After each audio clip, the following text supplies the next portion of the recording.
Chapter 5, Medicinal Herbs of Kumarajiva's Lotus Sutra, sums up something very important in the understanding of reality which structures the Tiantai meditational system.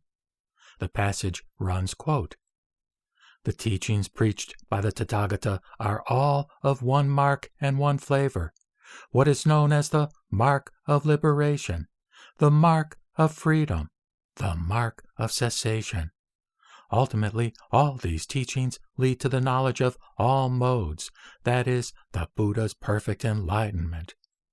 When a sentient being hears any of these preachings of the Tathagata and remembers, reads, recites, and practices them, the merit he thereby gains is unknown to himself.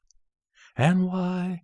Because only the Tathagata knows what the type, mark, essence, and nature of this sentient being is, what he is thinking of, what he is cogitating, what he is practicing, how he is thinking, how he is cogitating, how he is practicing. By virtue of what dharma is he thinking, cogitating, or practicing, and by what dharma he is attaining what dharma. Only the Tathagata knows without obstruction, accurately and clearly, what stage a sentient being may be dwelling in." Close quote. Leaving aside for the moment the local purposes this type of rhetoric might play in the context of the religious argument the sutra is making, it makes one essential assertion that is crucial to the focus of Tiantai meditation, namely, the minds of sentient beings are not transparent to themselves. It is not just that we don't know what reality is, it is that we don't even know what we think reality is. We are not aware of the meaning of our own thoughts. We do not know what we are thinking. We may think we are thinking about X, but in fact be mistaken and actually be thinking about Y. We don't even know what the object we are currently making judgments about is, or what those judgments might be. In other words, we may believe that we are deeming S to be P, but in fact, this is not at all the activity we are engaged in.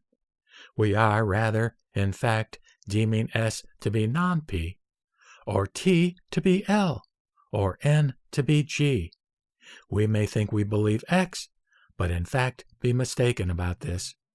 Our belief in X may be known by the Buddha to actually be a belief in Y.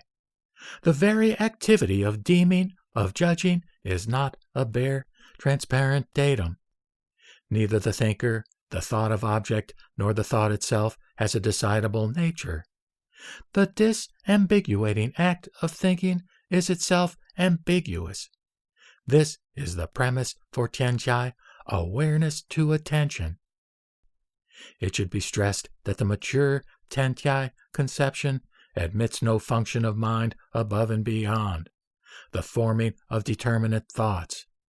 There is no room here for the kind of space between thoughts or the indeterminate background behind all these particular thoughts, the space in which thoughts occur, which is invoked in many types of Buddhist practice.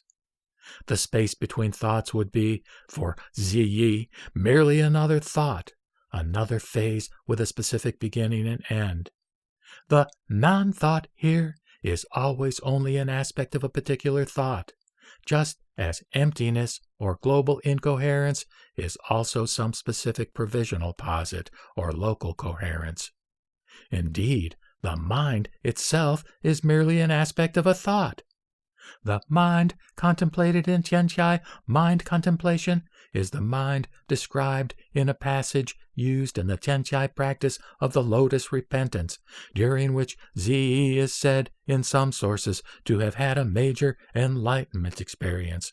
Quote, "The mind means the thinking of all sorts of non-goods, creating the 10 types of evil karma, and the 5 evils leading to the uninterrupted purgatories.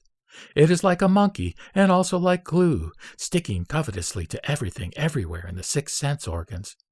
The karma of these 6 organs spreads like branches and twigs and flowers and leaves outward to fill the 3 realms, the 25 types of being, all places of birth, with the ability to increase the 12 types of suffering, from ignorance to old age and death, so that one goes through all the 8 perversions and all the 8 disasters. Contemplate the mind as no mind, as arising from deluded thinking.